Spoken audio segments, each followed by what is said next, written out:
성경적 관계 시리즈 오늘 두 번째 시간입니다. 하나님과의 수직 관계 이런 제목입니다. 사람은 살아가면서 관계 맺고 살아갑니다. 먼저는 우리를 창조하신 생명의 주인 되신 하나님과 관계를 우리가 수직적으로 맺고 살아가야 됩니다.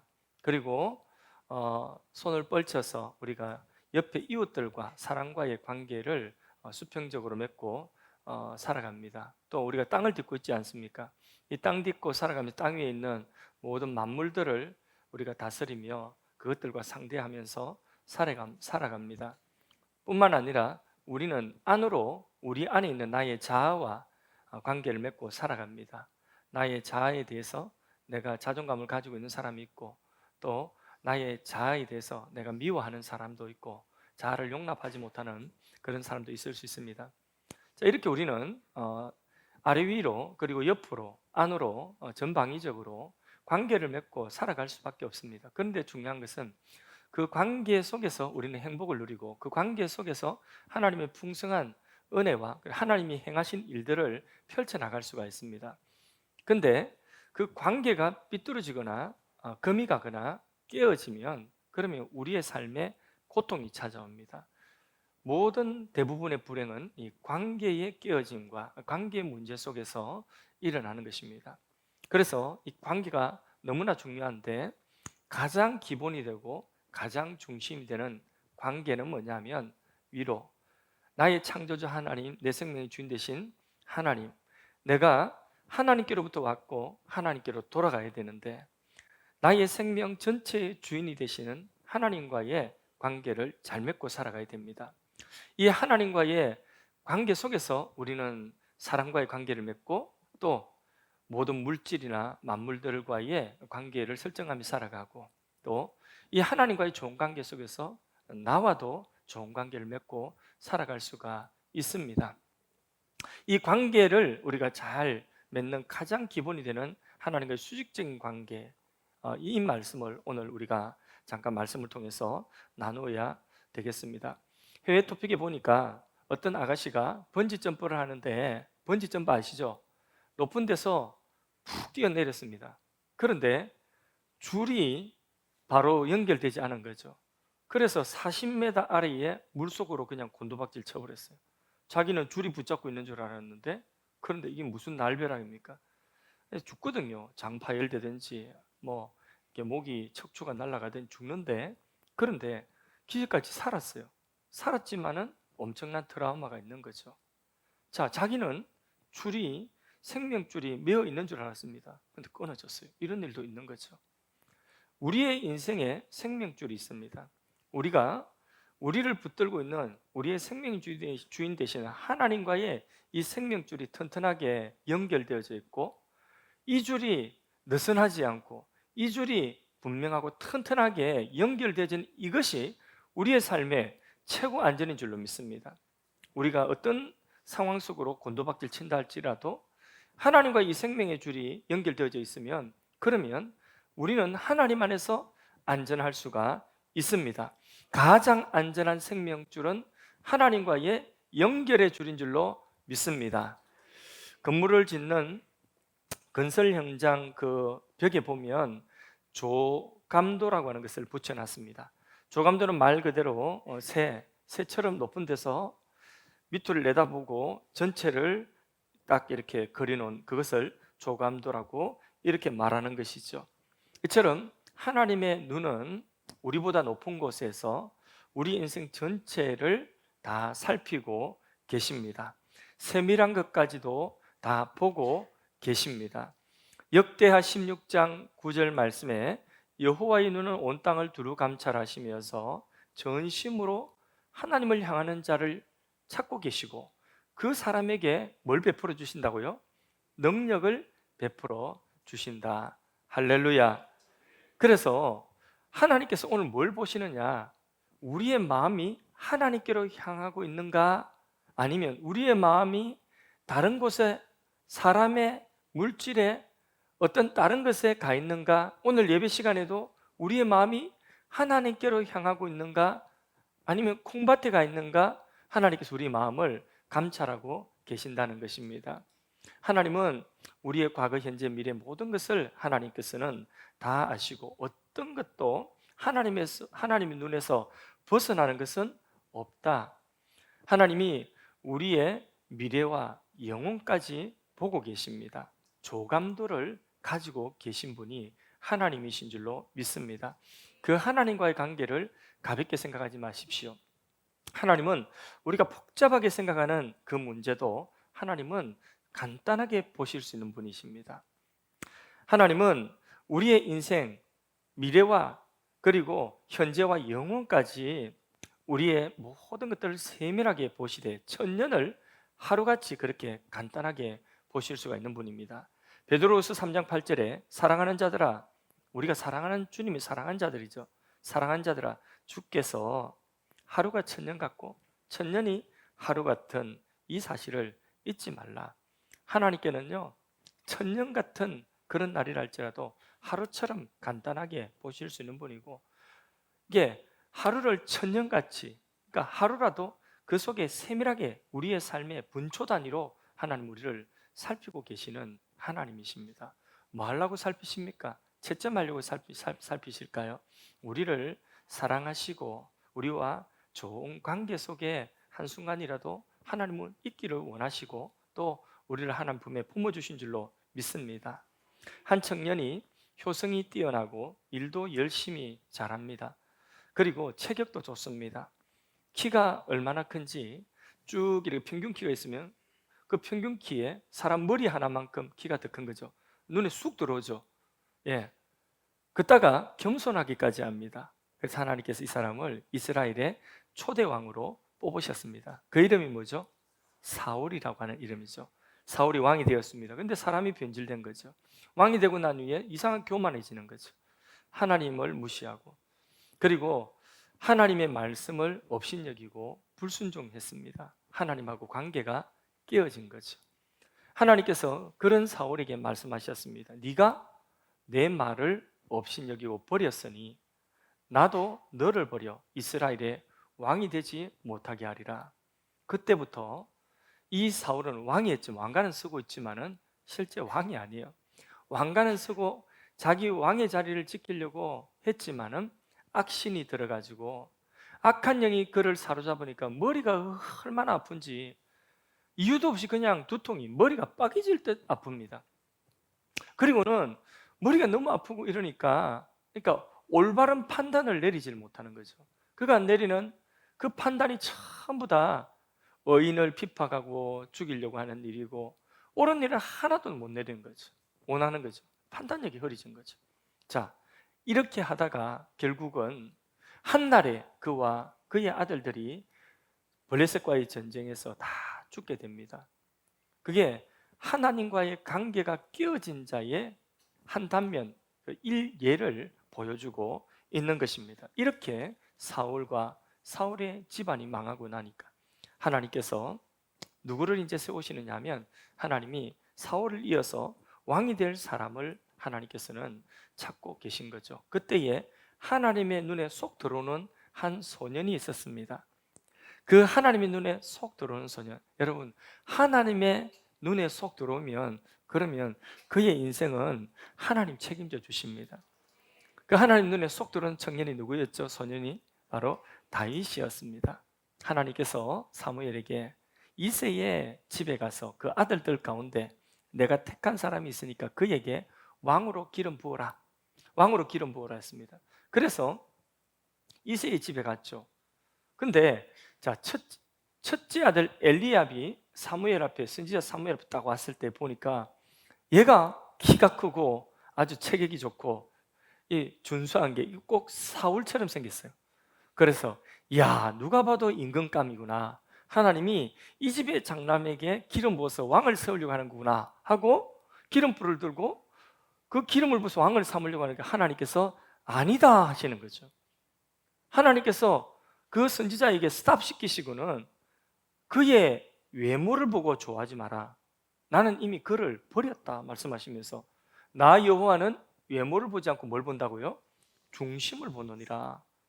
그렇게 둘째도 지나가고 셋째 다 지나가 아들 7이 그 집에 다 지나가고 더 이상 아들이 없습니다.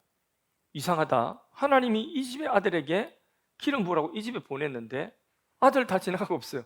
그래서 혹시나 물어봤습니다. 아들 또 혹시 어디 있어요? 이러니까 하나 있기는 있는데 어디 있다고 하죠? 이 중요한 자리에 다 형제들이 나왔으니까 그 막내가 양을 치고 그냥 밖에서 심부름하고 밖에 있다는 거죠. 막내, 아직 어립니다. 부모, 형제가 아직 그런 자리에 끼일 수 있는 자격이 안 된다 생각하는 거죠. 그런 막내, 여러분 막내 한번 손 들어보세요. 예, 막내. 예, 제가 손 들었습니다. 저도 막내입니다. 하나님은 막내를 사랑하십니다. 특별히. 이 다윗을 불러가지고 다윗을 딱 보니 사무엘의 마음에 하나님 감동이 딱 왔습니다. 이가 그다. 내가 다윗을 만나니 내 마음에 합한 사람이다. 그를 통하여 나를 나타내리라. 나의 일을 다 이루리라. 하나님 말씀하시는 거죠. 사람들은요, 힘 있는 사람, 외모가 뛰어난 사람, 또 돈 많은 사람, 이런 사람들을 크게 여기고 그런 사람들과 인맥을 쌓아서 뭔가 자기 인생에 조금 의지가 되어 볼까 이렇게 생각하지만은 하나님께서는 사람 의지하는 거 기뻐하지 않습니다. 하나님께서는 하나님의 백성들은 철저하게 하나님만 의지하기를 원하시는 것입니다. 사람이 외모 보고 속기 쉽습니다. 외모가 그럴듯하고 외모 보고 사람들이 믿었다가 사람 마음속에 그 깊은 상처를 또 입기도 하는 것이죠. 그래서 이 다윗은요, 정말 그 가족들조차도 아직 그 중요한 자리에 끼워주지 않는 그런 어리고 또 인맥이 뭐 있겠습니까? 양치고 있는데 베들레헴 아마 성읍장도 몰랐을 것입니다. 예루살렘의 그 시장도 몰랐을 것입니다. 근데 다윗은 매일매일 그 시골에서 양치면서 뭘 했느냐? 하나님을 찬양했어요. 여호와는 나의 목자시다. 내가 부족함이 없다. 하나님과 이 찬양하면서 하나님과의 그 관계, 하나님과의 수익된 이 관계, 누구는 아셨죠? 하나님은 아셨죠. 때가 되니까 하나님께서 그 다윗을 드러내시는 것이죠. 왕으로 기름 부으시는 거죠. 그러던 어느 날 아버지 심부름으로 다윗이 형들이 이 블레셋과의 전쟁터에 나갔는데 심부름을 그 전쟁터에 형들에게 뭘 전해주기 위해서 갔는데 보니까 전쟁터에 누가 써 있죠? 골리앗이라고 하는 블레셋의 거대한 장수가 거인이에요. 이 장수가 써가지고 완전 문장하고 나와가지고 이스라엘의 하나님을 막 욕하는 것입니다. 그런데 이상해요. 왕도 그리고 왕의 장수들도 누구도 그 하나님의 이름을 욕하는 골리앗을 대항하여서 싸우려고 나가는 사람이 없는 거예요. 맨날 며칠을 그렇게 하나님을 모욕함에도 아무도 안 나갑니다. 이게 말이 됩니까? 한번 생각해 보세요. 우리 아버지가 훌륭한 분은 아니라 할지라도 누군가가 하루 종일 우리 아버지 내 앞에서 욕하고 있으면 여러분 그 말 듣고 가만히 있겠습니까? 3일 동안에 우리 아버지를 밤낮으로 욕을 하고 있다. 그럼 가만히 있겠습니까? 나가서 한판 붙어가지고 막 그냥 내가 깨지든지 지가 깨지든지 한판 붙어야 되는 것 아닙니까? 그죠? 그런데 이상해요. 거기 왕도 이스라엘의 장수들도 아무도 나가지 않았어요. 마침 그때에 다윗이 골리앗이 하나님 이름을 모욕하고 욕할 때에 다윗이 그 자리에 간 거죠. 하나님 이름 욕하고 있는 거예요. 견딜 수 없습니다. 그래서 그 골리앗을 향하여 다윗이 나가가지고 크게 외칩니다. 이 짐승 같은 놈아, 네가 감히 하나님의 이름을 모욕해? 네 햇바닥을 빼버릴 것이다. 쇳바닥을 빼버릴 것이다. 그리고는 네 고기를 새들이 먹게 할 것이다. 이 짐승 같은 놈이 어떻게 하나님의 이름을 모욕하냐? 네가 모욕하는 하나님의 이름으로 내가 네 앞에 나간다 하고 뭐 가지고 나갔죠? 물맷돌 가지고 나갔습니다. 이 짐승 같은 놈 쇳바닥을 뽑아버릴 것이다 할 때 하나님의 마음이 어떻겠습니까? 맨날 며칠 동안에 그렇죠. 하나님의 마음이 시원한 겁니다. 시원한 겁니다. 그런 다윗을 향하여서 골리앗이 화가 나가지고 울그락불그락 저 콩알 만한 놈 하면서 나오는 거죠. 그때에 그 골리앗이 다윗을 해칠 수가 없었어요. 오히려 물맷들 들고 나간 다윗에게 정수리 돌박혀 가지고 끄꾸러져서 목 잘려 죽었습니다. 그 위에도요, 사울 왕이 다윗을 죽이려고 얼마나 쫓아다녔습니까? 근데 다윗을 해치지 못했습니다. 오히려 자기 왕의 자리를 지키려고 다윗을 죽이려고 그렇게 쫓아다녔지만은 결국은 다윗은 가만히 있었는데 사울은 죽고 왕의 자리를 다윗이 차지하게 된 것입니다. 다윗을 죽이려고 했던 압살롬, 세바와 살문나 이런 대적들이 많이 일어났지만은 다윗을 해칠 수가 없었습니다. 다윗은 하나님과의 관계가 튼튼했기 때문에 하나님이 붙잡고 하나님이 그를 들고 서시겠다는데 누가 해치겠습니까? 아브라함이 그 당시에 주위에 왕들이 많이 있었지만은 하나님과 관계가 잘 맺어진 이 아브라함에게 하나님이 뭐라고 약속하셨느냐? 나는 너의 방패다, 방패. 내가 지켜주겠다는 거죠. 내가 방패가 되어주겠다는 거죠. 그리고 나는 너의 상급이 될 것이다. 하나님 의지하는 그에게요, 아무것도 없고 티끌만 남았어도 아브라함이 하나님께 큰 축복을 받았습니다. 이삭을 시기하던 블레셋 아비멜렉과 그 군대가 이삭이 우물만 파면 와가지고 방해합니다. 돌로 맞고 내어 쫓고 다 양보해주고 순 바보처럼 그랬는데, 그렇게 해치려고 했던 그들이 어느 날 찾아와가지고 두려워서 이삭에게 우리 평화 조약을 맺자고 합니다. 브엘세바, 하나님이 너와 함께 하시는 것을 우리가 보았다. 그러니까 우리 서로 싸우지 말자, 벌벌 떨면서 우리 평화 조약을 맺자고 쫓아왔습니다. 그의 아들 야곱도 마찬가지입니다. 에서와 라반이 야곱을 해치려고 해도 야곱을 해칠 수가 없었습니다. 다니엘, 우리 새벽기도 시간에 지난주부터 다니엘서 강의를 시작했는데, 다니엘을 죽이려고 하는 사람들 정적들이 얼마나 많은지 모릅니다. 다니엘의 세 친구 다니엘 다 불뭇불에도 들어가고 사자굴에도 들어갔지만은 불꽃이 그를 사르지 못하고 사자의 입이 그를 삼키지 못했습니다. 이게 뭐냐? 하나님과의 수직적인 관계 속에 있으니까 대적이 해하지를 못하는 거죠. 하나님이 방패가 되어 주시는 것이죠.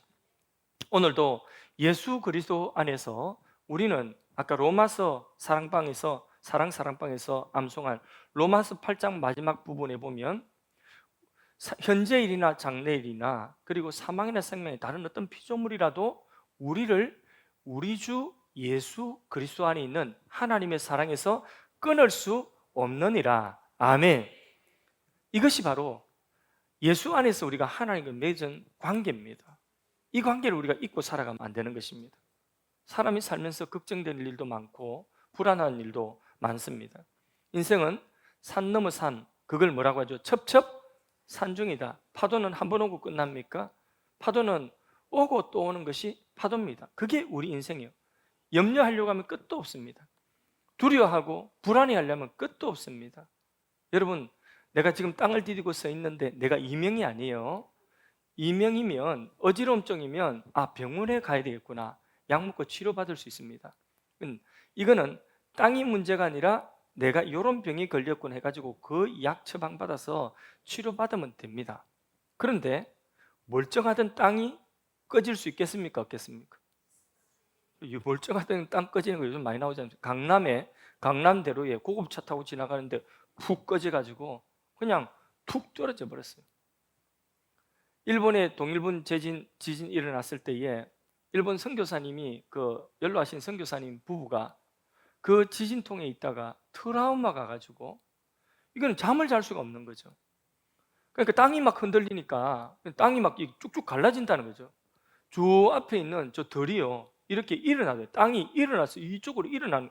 그러니까 자기가 딛고 서 있는 기반 자체가, 이거는 그냥 비유가 아니라 실제로 땅이 그렇게 들고 일어나고 흔들리니까 잠을 못 자고 불안해서 견딜 수가 없는 거죠. 선교사님이지만은 연로하여서 트라우마가 있어서 선교를 중단하고 잠시 들어왔어요. 그리고 우리 교회 몇 달 출석했는데 그 이야기 하더라고요. 지금도 무슨 소리만 들리고 뭐가 조금만 흔들려도 그 트라우마가 있다는 거죠. 그건 왜 그러냐면 내가 믿고 서 있는 이 기반이 되는 내가 땅 딛고 서 있는 이 땅이 흔들린다는 것 자체는 이거는 불안하다는 거예요. 그런데 잘 들어보세요. 자, 내가 땅을 딛고 있는 지금 이 흙으로 된 이 땅이 든든하겠습니까? 우리나라 대통령하고 호영호재하는 이 관계가 든든하겠습니까? 네? 땅이 맞습니까? 대통령인데 우리나라 최고 권력자인데 그 사람하고 호용호재하면 그럼 내가 믿을만 하지 신뢰할 만하지 않습니까? 자랑할 만하지 않습니까? 그럼 땅이 더 든든합니까? 아니면 그 대통령과의 관계가 든든합니까? 확실합니까? 예. 네. 근데 그 땅도 꺼지는 일이 있다는 거죠. 뭘 의지해야 되겠습니까? 하나님 의지해야죠. 대통령하고 친한 거 별로 소용없어요. 대통령하고 호용호재하면 감옥 가기 딱 좋습니다. 그래서 제가 대통령하고 안 친합니다. 친하고 싶은 마음도 없고. 그러니까 사람을 의지하고 사람하고 아무리 좋은 관계 맺고 아무리 의지해도 그 사람 때문에 내가 더 깊은 상처를 받기 쉽습니다. 미국 가서 학위 받아가지고 오면 자리 만들어 놓겠다는 그 말을 듣고 미국 가서 수년 동안에 열심히 공부해서 학위를 받아왔습니다. 근데 받아오니까 그분이 돌아가셨어. 그러니까 공중에 고학력 실업자가 돼 공중에 붕 뜨는 그런 분도 여러분 제가 봤습니다. 그러니까 사람을 의지한다는 거 이게 얼마나 허무한지 모릅니다. 여러분, 사람은 언제 어떻게 변할지 모릅니다. 그리고 우리가 가지고 있는 물질 이것도 언제 어떻게 될지 모릅니다. 땅도 흔들리고 꺼지는데 뭘 우리가 믿을 수 있겠습니까? 영원히 불변하시는 하나님만이 우리에게 있어서 영원한 의지가 되십니다. 아멘이십니까? 목사인 제가 하나님과의 관계로 하나님 앞에 엎드려 기도하고 하나님 말씀 연구하고 그리고 그 말씀 설교로 준비해서 또 성경 공부 준비해서 그래서 그 말씀에 신령한 꼴을 가지고 우리 성도님들과 함께 나누는 것, 또 어떤 일이 있고 문제가 있을 때마다 하나님 앞에 엎드려서 기도하고 그리고 바쳐서 나 자신을 바쳐서 하나님 앞에 그 문제가 해결될 때까지 엎드리는 것, 이게 목사의 본분인 줄 믿습니다. 그런데 제가 목회를 하면서 한 사람 한 사람 하나님과의 관계는 두고 한 사람 한 사람 사람의 비율을 맞추려고 하고 사람하고 사람을 기쁘게 하려고 하고 사람의 그 형편만 제가 살피고 그래서 여기서 이분에게 좋도록 하고 여기서 이 말하면 내가 그 말 듣겠습니다 하고 그리고 또 여기서 이 말 들으니까 저쪽에서 또 입이 이만큼 나와요. 그러면 거기 가지고 그분에게 아이고 그게 아이고 하고 또 그래서 제가 이 사람 비유 맞추고 저 사람 비유 맞추고 이렇게 한다고 한다면 그러면 여러분 그 목회가 여러분들 교인이 입장이라고 한다면 그 목회가 안정적이고 든든하고 신뢰할 만합니까? 어떻습니까? 제가 그런 목사라고 한다면 하나님하고 관계는 내버려 두고 우리 남성들하고 가서 족구하자 하고 막 운동 쭉 하고 또 여기 가서 같이 차 마시고 여기 가서 밥 먹고 여기 마음 뭐 기쁘게 해주고 저기 마음 기쁘게 해주고 이러면서 제가 모든 시간을 거기 다 버려도 다 투자해도 저는 다 만날 수 없어요. 자, 그렇게 제가 목회를 해서 여기 말 듣고 여기 이랬다가 저기 말 듣고 저기 이랬다가 이러면 그러면 그런 목회 현장이 여러분 안정적인 목회 현장 우리 교회 좋은 교회라고 여러분 그렇게 자부할 수 있겠습니까? 어떻습니까? 양심껏 한번 이야기해 보십시오.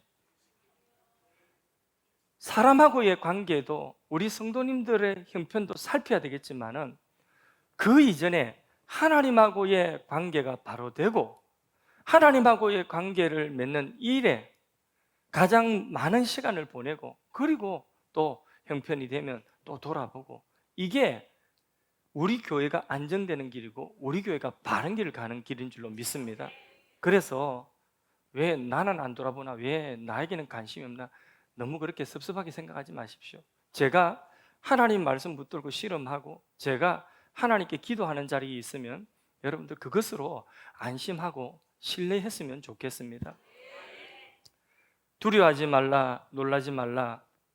우리가 어려운 일 만날 때마다, 우리가 짐질 때마다 두려움이 있고 염려되는 일이 있지만은 하나님은 내가 너와 함께한다, 두려워하지 말라, 놀라지 말라.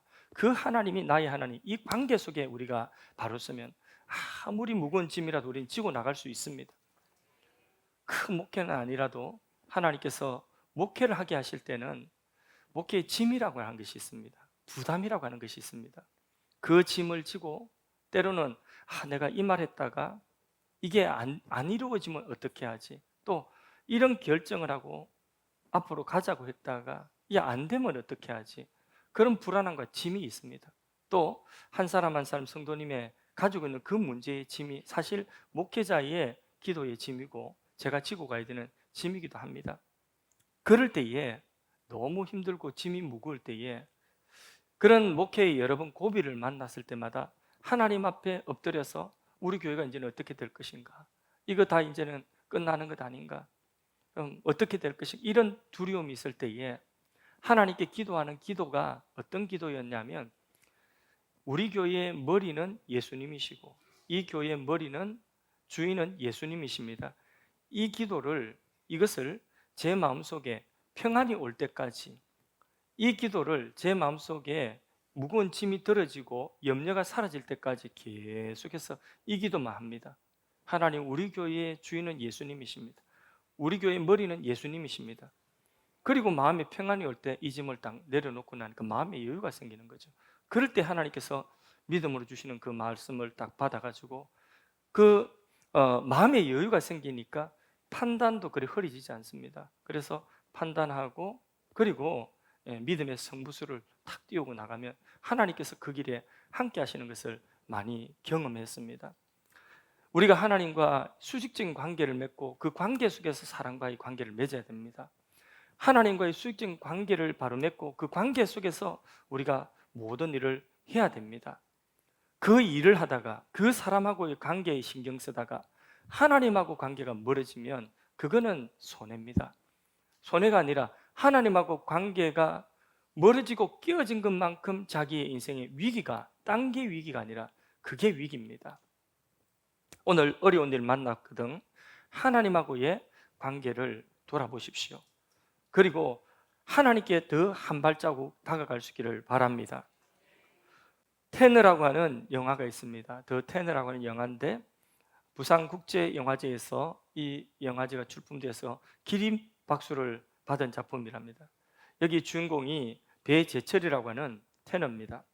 이분이 이태리의 국립 베르디 음악원을 수석으로 졸업을 했습니다. 여러 콩쿠르에 입상을 하고 석권을 하고 오페라의 스타가 이제 된 거죠.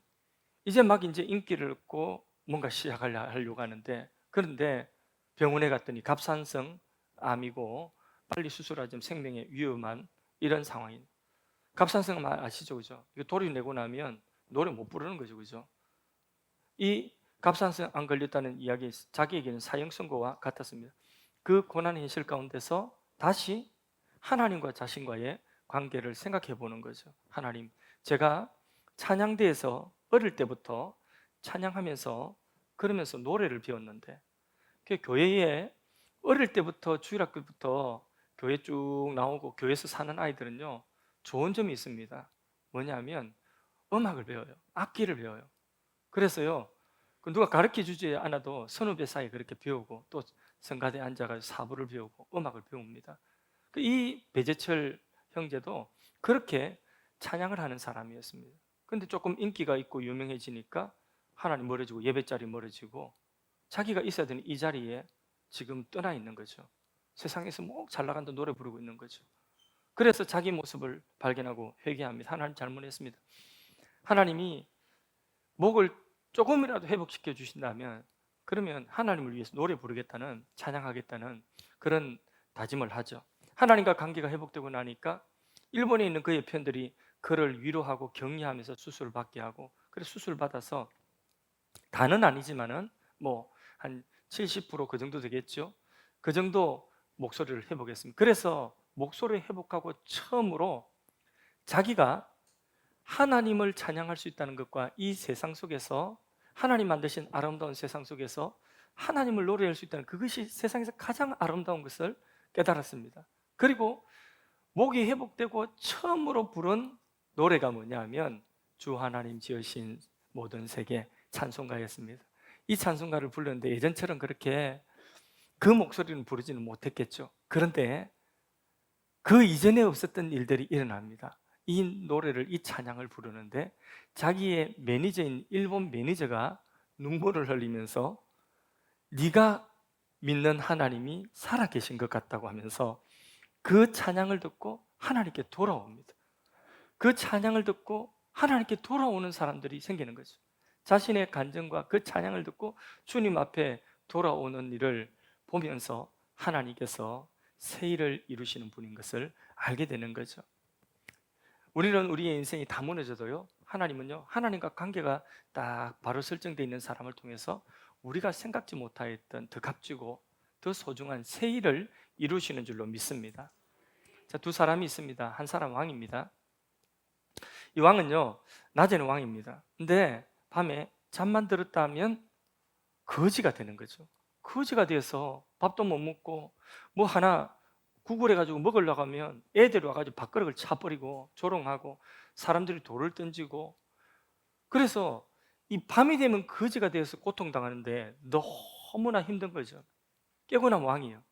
근데 밤에 시달려가지고 신경이 예민해가지고 먹지도 못하고 배짝 마릅니다. 근데 또 한 사람이 있습니다. 한 사람은 거지입니다. 거지인데 밤에 잠만 들면 뭐가 되냐? 황제가 되는 거죠. 그래서 먹을 거 차려져 있고 여봐라 하면 신하들이 예하고, 근데 눈 뜨면 거지예요. 밤이 되고 잠자는 것이 너무 좋아요, 이 사람은. 그냥 밤에 잠만 잤다면 황제가 되니까. 대신 임금은 눈 뜨고 있을 때는 임금인데 밤에 잠드는 것이 너무 두려운 거죠. 악몽에 시달리니까. 여러분은 둘 중에 선택하라고 하면 어디를 선택하겠습니까? 어디를 선택하겠습니까? 예. 하나님과 관계가 끊어진 사람, 하나님과 관계가 없는 사람은 그가 국회의원이든지 그가 대통령이든지 마지막은 무조건 어두운 밤입니다. 악몽의 밤이 그를 기다리고 있는 것입니다. 고더기도 죽지 않고 꺼지지 않은 불에 들은, 그것은 이 방금 이야기 들었던 이 밤은요, 이 꿈은요, 그냥 꿈일 뿐이지만은 우리의 인생은 그렇습니다. 우리 인생의 마지막 어두운 밤, 그 어두운 밤 지나서 구더기도 죽지 않고 불도 꺼지지 않는 그 영원한 지옥에 하나님과 관계가 없는 사람은 그 속에 들어요. 하나님과 관계없는 곳에 들어가게 되는 것입니다. 그래서 죽을 때에 공허하고 몸부림칩니다. 그러나 하나님과 이 수직적인 생명의 관계 속에 있는 사람은 사망이 와도, 죽음, 인생의 어두운 밤, 죽음이라고는 밤이 와도 그 죽음이라고는 밤을 통과해서 빛의 세계로, 천국으로, 생명의 나라로, 하나님의 품 안으로 들어가는 줄로 믿습니다. 이게 하나님과의 관계를 맺고 있는 사람인 것입니다. 말씀을 맺습니다. 자, 하루살이가 비가 온다고, 오늘은 비 오니까 오늘은 쉬자고 방구석에 하루 종일 있습니다. 하루 지나갔습니다. 그러면 끝이죠. 예, 하루살이가 바람 붑니다. 바람이 세차게 보니까 오늘은 그냥 집에 있자 하고 방구석에 하루 종일 아무것도 안 하고 처박혀 있습니다. 하루가 지나갔습니다. 그러면 끝입니다. 우리의 인생 길어도 100년입니다. 우리 인생 아무리 길다고 해도 우리 인생 그렇게 길지는 않습니다. 여러분, 50년이 되었던 100년이 되었던 살다 보면 짧은 하루와 같은 것입니다. 아직도 인생이 흥청망청 많이 남은 것처럼 그렇게 여기 기웃거리고 저기 기웃거리고 우리가 그렇게 살면 안 됩니다. 비바람이 분다고, 조금 어려움이 있다고, 날씨 조금 안 좋다고 우리가 주저앉아가지고 하나님과 멀어지고 하나님 우리에게 맡기신 사명 감당하지 못하고 다음에 하지, 무슨 날이 그리 많습니까? 언젠가는 하겠지. 언제가 어디 있습니까 우리에게? 그래서 부디 다윗처럼 하나님과 수직적인 관계, 하나님과 이 관계 속에 우리가 분명한 이 생명 관계 속에 있다고 한다면 잠시 사는 세상, 발이 부지런해서 교회 먼저 나오시고 발이 부지런해서 교회도 나오고 여러분 일터로도 가서 열심히 일하십시오. 손이 부지런해 가지고 교회 봉사도 하시고 선교도 하시고, 그리고 여러분의 손으로 많은 일들도 삶 속에서 행하시기를 바랍니다. 눈이 부지런해 가지고 이 공부도 하고 저 공부도 하지만은 성경도 좀 읽으시고 성경 말씀 공부도 좀 하시고, 입이 부지런해 가지고 사람들 만나서 이 말 저 말 하기 전에 먼저 기도하고 찬송하고 복음을 전하고, 그리고 다른 사람들과의 좋은 관계를 맺어가는 다윗 같은 저를 보니 내 마음에 합한 사람이라 그를 통하여 나의 모든 일을 이루리라, 이런 하나님 백성들 되기를 주의 이름으로 축원합니다. 우리 인생 흡지하지 않고 멋지게 하나님과 관계 속에서 하나님이 행하신 일들을 우리 삶에 드러내며 살다가 주님 오라고 하는 그날이 미련 없이 후회 없이 주님 앞에 내 영혼 받으시옵소서 하고 두려움 없이 하나님 품에 안기는 그런 인생 되기를 주의 이름으로 축원합니다. 주의 이름으로 축원합니다.